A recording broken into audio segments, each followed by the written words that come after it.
मध्य भारत के किसी गांव में एक महान फकीर रहा करता था। वह ज्ञानी होने के साथ साथ कर्मशील भी था। वह किसी से अनावश्यक भेंट भी नहीं स्वीकार करता था। बड़ा ही सादगीपूर्ण जीवन था उसका। एक कच्छ के झोपड़े में रहा करता था। पूंजी के नाम पर उसके पास चंद बर्तन और 2 कंबल के अलावे कुछ भी नहीं था। अब उन कंबलों को चाहे वस्त्र कह दो या उसका ओढ़ना बिछौना, परंतु ओढ़ने बिछौने के नाम पर जो कुछ भी उसके पास था बस वही था। स्वाभाविक तौर पर जब इतना महान फकीर था तो पूरा गांव उसकी बड़ी इज्जत भी करता था। और उनकी जो बात मैं बताने जा रहा हूं वह सर्दी के मौसम की है। बड़े कड़ाके की ठंड पड़ रही थी। उन दिनों ठंड की ऐसी ही एक रात्रि को हमेशा की तरह फकीर अपने एक कंबल ओढ़े व एक बिछाए सो रहा था। अब फकीर तो वही हैं जो स्वयं के भरोसे जीते हैं। सो झोपड़े के दरवाजे पर साकल वगैरह लगाने का भी सवाल नहीं उठता था। इधर उसी समय एक भूखा चोर गांव के तपरीफ पर निकल पड़ा। उसे अन्य कहीं घुसने में तो सफलता नहीं मिली, परंतु फकीर का द्वार खुला था। सो वह चोरी करने वहीं घुस गया।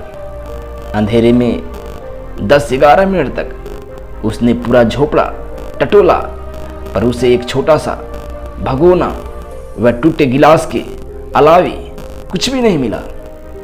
अब इस मौसम में ये 2 टूटे फूटे बर्तन प्राप्त करने हेतु तो उसने यह कष्ट उठाए नहीं थे। जो स्वाभाविक तौर पर वह निराश हो गया। इधर फकीर की नींद क्या लगी हुई थी, वह तो पहले ही आहट से जाग गया था, परंतु फकीर भी फकीर था। वह आंख बंद किए ही इसके सारे तमाशे का मजा ले रहा था। उधर चोर को अंत में जब कुछ नहीं सूझा तो उसने फकीर का उड़ा हुआ कंबल ही झपट लिया। कम से कम कुछ आत्मसंतोष मिलना चाहिए। इतनी रात को इतनी तकलीफें उठाने के बाद भी हाथ कुछ न लगे तो यह तो नाकामी हुई, और नाकामी तो नाकामी है। चोर तक को पसंद नहीं। सो बस कंबल मारने के आत्मसंतोष के साथ हुआ दरवाजे से बाहर निकलना चाहा, लेकिन वह निकल नहीं पाया क्योंकि फकीर यह सारा तमाशा ही देख रहा था और अब उसके बीच में कूदने का वक्त भी आ ही गया था। बस उसने दरवाजे के बाहर जाते चोर को कड़क आवाज में रुकने को कहा। फकीर की रुआबदार आवाज सुन चोर के तो पांव ही जकड़ गए। इस दरमियान फकीर उठ खड़ा हुआ और उसे भीतर आने को कहा। चोर के तो भारी ठंड में भी पसीना छूट गया। बेचारा चुपचाप वापस अंदर आ गया।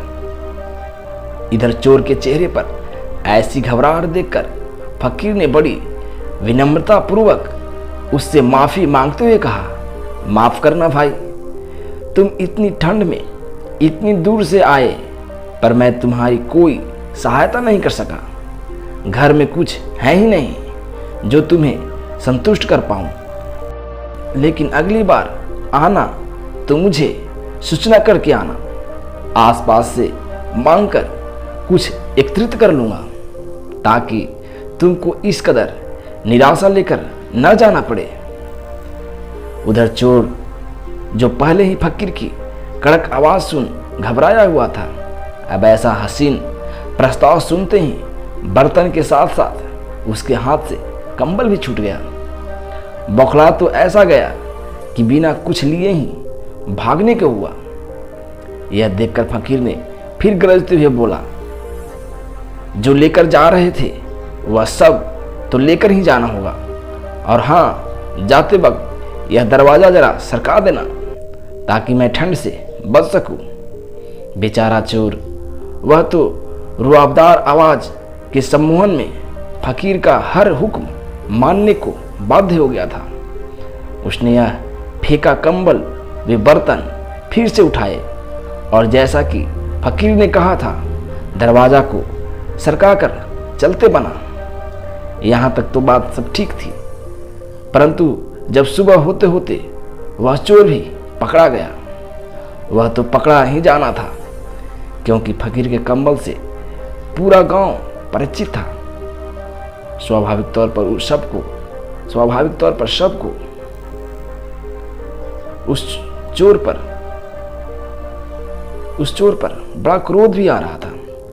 दुष्ट को चोरी करने के लिए क्या यही सज्जन फकीर का झोपड़ा मिला था?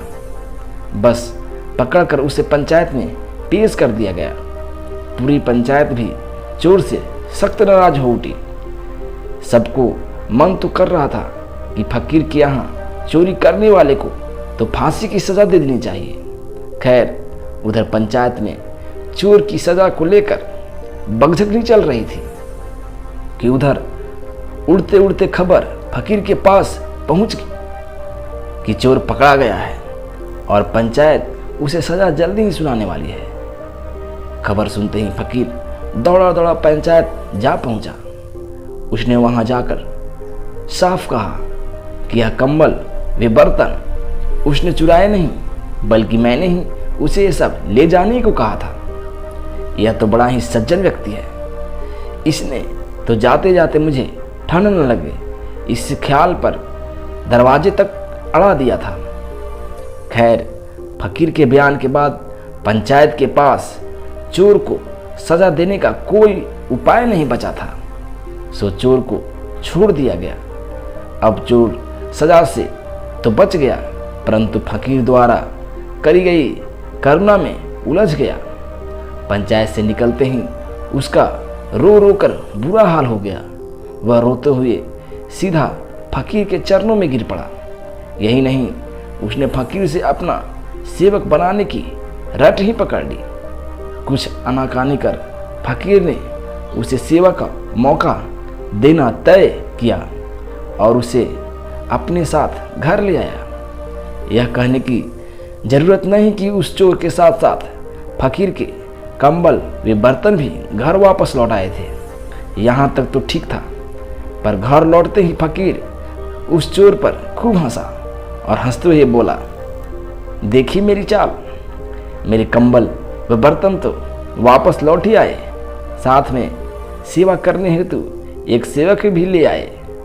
याद रख कि फकीरी का कोई सौदा कभी घाटे का नहीं होता। दोस्तों, इसे कहते हैं आत्मविश्वास। आत्मविश्वास मनुष्य की अपनी मानसिक क्षमता और यह मानसिक क्षमता कभी दूसरे के भरोसे नहीं आ सकती है। यह दूसरा कोई क्षमतावान व्यक्ति हो या कोई महान सिद्धांत, वह दूसरा फिर भी चाहे बड़े से बड़ा धन हो या सत्ता, कोई शिखर, ध्यान रखी लो कि धन, व्यक्ति, वस्तु, विचार, धर्म या सत्ता में ऐसा कुछ भी नहीं जो मनुष्य को आत्मविश्वास से भर सके। मनुष्य का आत्मविश्वास सिर्फ उसकी अपनी प्रतिभा के प्रति ही हो सकता है। जैसा कि उपरोक्त उदाहरण में फकीर को अपनी फकीराई पर था,